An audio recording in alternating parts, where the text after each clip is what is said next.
महाराष्ट्र की राजनीति में हर रोज एक नया ट्विस्ट आ रहा है। बिहार में एक अलग राजनीतिक घमासान देखने को मिल रहा है, लेकिन महाराष्ट्र का घमासान खत्म नहीं हुआ है। सियासी जंग में उद्धव ठाकरे से बेशक एकनाथ शिंदे जीत गए हों, लेकिन भाजपा से वो समझौते में हारते दिख रहे हैं। भाजपा पर उनकी एक नहीं चली। मंगलवार को आखिरकार वो दिन आ ही गया जिसका सभी को इंतजार था। भाजपा शिंदे पर पकड़ रखने के लिए अहम मंत्रालय अपने पास रखने की कोशिश कर रही है। एक लंबे समय के बाद महाराष्ट्र का कैबिनेट विस्तार हो गया है। अब नीतीश कुमार की नाराजगी को और एकनाथ शिंदे की स्थिति को समझने चाहिए, क्योंकि जैसी बिहार में स्थिति हुई है, कहीं एक बार फिर महाराष्ट्र में बीजेपी की स्थिति ना हो जाए। दूध का जला छाछ फूंक फूंक कर पीता है और बीजेपी इस झटके को बर्दाश्त नहीं कर पाएगी। इसकी बड़ी वजह यह है कि बीजेपी के ऊपर एक छवि को बचाने का भी सवाल खड़ा हो गया है। वह अपने सहयोगियों को लगातार खो रही है, तो क्या बिहार जैसी स्थिति महाराष्ट्र में बन जाएगी? ये एक बहुत बड़ा सवाल खड़ा हो गया और इसकी बड़ी वजह दिखाई पड़ती है। शिंदे और फडणवीस कोटे से कुल 18 मंत्रियों को शपथ दिलाई गई है। इनमें से 9 मंत्री भाजपा के हैं, तो वहीं 9 मंत्री शिंदे गुट के शामिल हैं। आपको बता दें, अब तक इन मंत्रियों को विभागों का बंटवारा नहीं हुआ है, जिसे जानने के लिए हर कोई उत्सुक है। हालांकि सूत्रों के मुताबिक बीजेपी ने ज्यादातर अहम मंत्रालयों को अपने पास ही रखा है। नीतीश कुमार ने क्या कारण बताया है? नीतीश कुमार कह रहे हैं कि वो दबाव में थे। नीतीश कुमार के अपने गठबंधन को तोड़ने की एक बड़ी वजह मानी जा रही है कि वो फ्री हैंड महसूस नहीं कर रहे थे।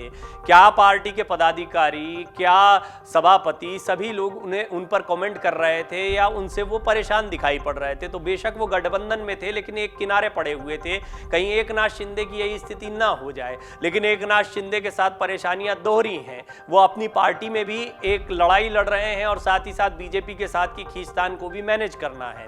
कहा जा रहा है कि एकनाथ शिंदे समर्थक विधायकों को वही मंत्रालय मिलेंगे जो वो उद्धव ठाकरे की सरकार में संभाल रहे थे, और यही तो उनकी नाराजगी थी। वो कह रहे थे मलाईदार मंत्रालय एनसीपी ने ले लिए हैं और हमें छोटे मंत्रालय दिए गए हैं। बड़े मंत्रालय की उनकी अपेक्षा रही थी। इसके अलावा अहम मंत्रालय भाजपा के सीनियर नेताओं के हाथ में जा सकते हैं। सूत्रों का यह भी कहना है कि एकनाथ शिंदे को सीएम का पद देने के बाद भाजपा मंत्रालयों में अपना दावा मजबूत रखना चाहती है। इसी के तहत देवेंद्र फडणवीस को वित्त और गृह मंत्रालय दिए जाने की तैयारी है। इस तरह भले ही देवेंद्र फडणवीस डिप्टी सीएम है, लेकिन होम मिनिस्ट्री के जरिए वही प्रदेश की व्यवस्था को संभालेंगे।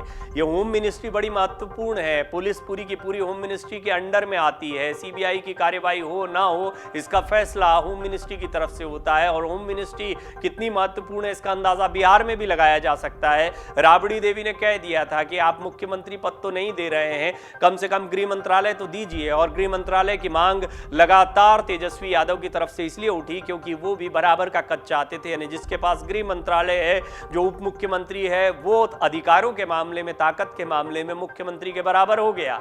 इसके अलावा वित्त मंत्रालय भी बीजेपी अपने पास रख सकती है, ये भी खबरें आ रही हैं। यानी वित्त और गृह मंत्रालय जैसे महत्वपूर्ण मंत्रालय बीजेपी के पास है। मुख्यमंत्री बेशक एकनाथ शिंदे रह सकते हैं। इसके अलावा राजस्व, जल संसाधन, ग्रामीण विकास, लोक निर्माण विभाग भाजपा के शीर्ष नेताओं के पास जाएंगे और ये सभी मलाईदार मंत्रालय कहे जाते हैं। वहीं एकनाथ शिंदे के पास शहरी विकास मंत्रालय, पीडब्ल्यूडी विभाग बने रहेंगे। उद्धव सरकार में भी उनके पास ये जिम्मेदारियां थीं। एकनाथ शिंदे के करीबी विधायक उदय सामंत को उद्योग के साथ साथ उच्च और तकनीकी शिक्षा मंत्रालय मिल सकता है। कहा जा रहा है कि एकनाथ शिंदे गुट के विधायकों को उतना फायदा नहीं हुआ जितना शिवसेना से बगावत पर होना चाहिए था। हालांकि एक बात सच ये भी है कि एकनाथ शिंदे को सीएम का पद 40 विधायकों पर मिला और भाजपा उसके बदले में अहम मंत्रालय लेना चाहती है। बार्गेनिंग में भाजपा का अधिकार दिखाई पड़ता है, लेकिन आप देख सकते हैं ये मजबूरी बिहार में भी थी। बिहार में विधायक तो ज्यादा थे, इसके बावजूद मुख्यमंत्री से लेकर हर फैसले में नीतीश कुमार की चलती थी। फिर भी नीतीश कुमार विरोधों से परेशान थे। बीजेपी उनको साधने की कोशिश करती थी। यानी हर बार नीतीश कुमार को उन्हें दबाव में लाना पड़ता था। क्या दबाव में लाने की स्थिति में एकनाथ शिंदे हैं? ये बड़ा सवाल है। शिंदे समूह के विधायकों को पुराने विभागों में ही रहना होगा। केवल अब्दुल सत्तार और शंभूराज देसाई को राज्य मंत्री के पद से कैबिनेट मंत्री के पद पर पदोन्नत किया जा सकता है, जो शिंदे गुट के लिए बड़ा फायदा है। किया गया है बल्कि अब तो, क्योंकि उन्हें कैबिनेट मिनिस्टर बना दिया गया है। विभाग क्या मिलेगा ये देखना होगा।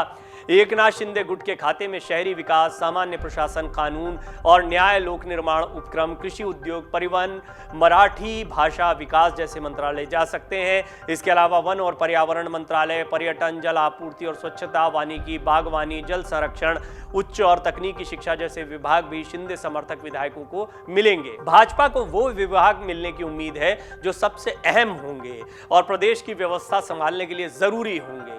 खुद फडणवीस को गृह और वित्त मिलने की चर्चा है। इसके अलावा राजस्व, ग्रामीण विकास, बिजली, जल संसाधन, आवास, स्कूली शिक्षा, सार्वजनिक स्वास्थ्य, चिकित्सा शिक्षा जैसे अहम मंत्रालय भी भाजपा के नेताओं को मिल सकते हैं। अब आप समझ सकते हैं कि ये बात क्यों कही जा रही है कि बिहार जैसी स्थिति महाराष्ट्र में बीजेपी की ना हो जाए। हालांकि बीजेपी कितने समझौते करेगी, बीजेपी की अपनी गरिमा, अपनी अस्मिता, इतना बड़ा दल है, राष्ट्रीय स्तर पर इतनी लड़ाई लड़ रहे हैं, उसके बाद जब राज्य में अपनी सरकारों को बचाने की बात आती है तो उन्हें बहुत समझौते करने पड़ते हैं।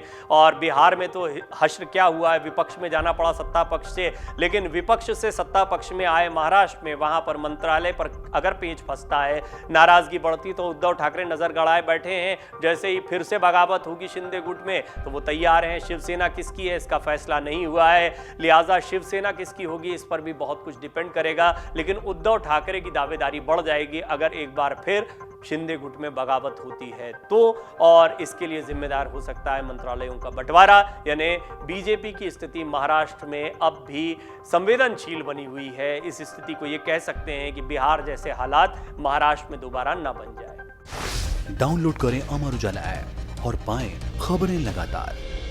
अगर आप ये वीडियो YouTube पर देख रहे हैं तो हमारे चैनल को सब्सक्राइब करें और बेल आइकन को दबाना ना भूलें। अगर आप Facebook पर यह वीडियो देख रहे हैं तो हमारे पेज को लाइक करें।